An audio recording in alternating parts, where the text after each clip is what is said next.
భారతీయ పురాణాల క్విజ్ యాత్ర. నమస్తే యువ పురాణ వీరులారా, నా పేరు మేధ. ఈరోజు నాకొక అద్భుతమైన నెమలి ఈక దొరికింది. అది మాట్లాడుతోంది.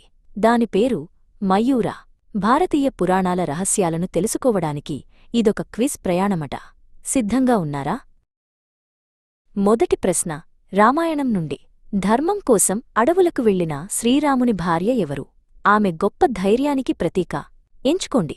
ప్రశ్న 1. A. Urmila, B. Kaikeyi, C. Sita, D. Mandodari. ఇప్పుడు మహాభారతం నుండి ఒక ప్రశ్న. పాండవులలో అత్యంత బలవంతుడు, గదాయుద్ధంలో నిపుణుడు ఎవరు? అతనికి గాలిదేవుడు తండ్రి. ప్రశ్న 2. ఏ. అర్జునుడు, బి. భీముడు, సి. నకులుడు, డి. సహదేవుడు. సృష్టి, స్థితి, లయకారకులైన త్రిమూర్తుల గురించి తెలుసా? ఈ త్రిమూర్తులలో విశ్వాన్ని సృష్టించే దేవుడు ఎవరు? ప్రశ్న 3. ఏ. విష్ణువు, బి. శివుడు, సి. బ్రహ్మ, డి. ఇంద్రుడు. అడ్డంకులను తొలగించే దేవుడు వినాయకుని గురించి ప్రశ్న. ఆయన వాహనం ఏమిటి? చిన్నదైనా వేగంగా ఉంటుంది. ప్రశ్న 4. ఏ. సింహం, బి. నెమలి, సి. ఎలుక, డి. ఆవు. గోకులం నుండి మరొక ప్రశ్న. కృష్ణుడు యశోదకు చిన్నప్పుడే చూపించిన గొప్ప విషయమేమిటి? ప్రశ్న 5. ఏ. వెన్నముద్ద, బి. మట్టి, సి. విశ్వం, డి.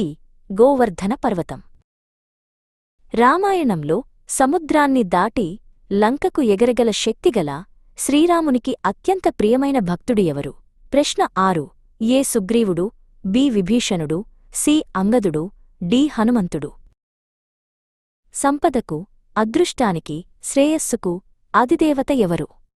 ఆమె ఎల్లప్పుడూ తామర పువ్వుపై కూర్చుని ఉంటుంది. ప్రశ్న 7. A. Saraswati, B. Durga, C. Lakshmi, D. Parvati.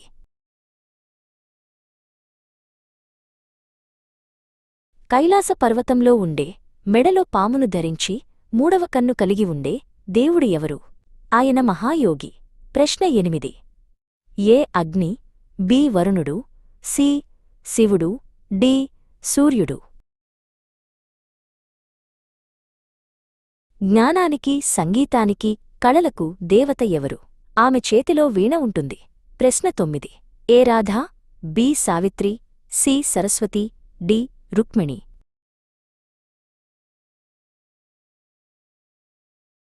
దేవుడు విష్ణువు 10 అవతారాలలో మొదటి అవతారం ప్రపంచాన్ని వరద నుండి రక్షించడానికి వచ్చింది. అది ఏది? ప్రశ్న 10. ఏ. కూర్మావతారం, బి. మత్స్యావతారం, సి. వరాహావతారం, డి. పరశురామావతారం.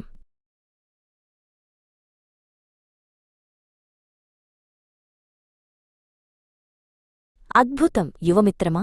నీ క్విజ్ ప్రయాణం ముగిసింది. అన్నిటికీ సరైన సమాధానాలు ఇవే. 1. సి. 2, బి.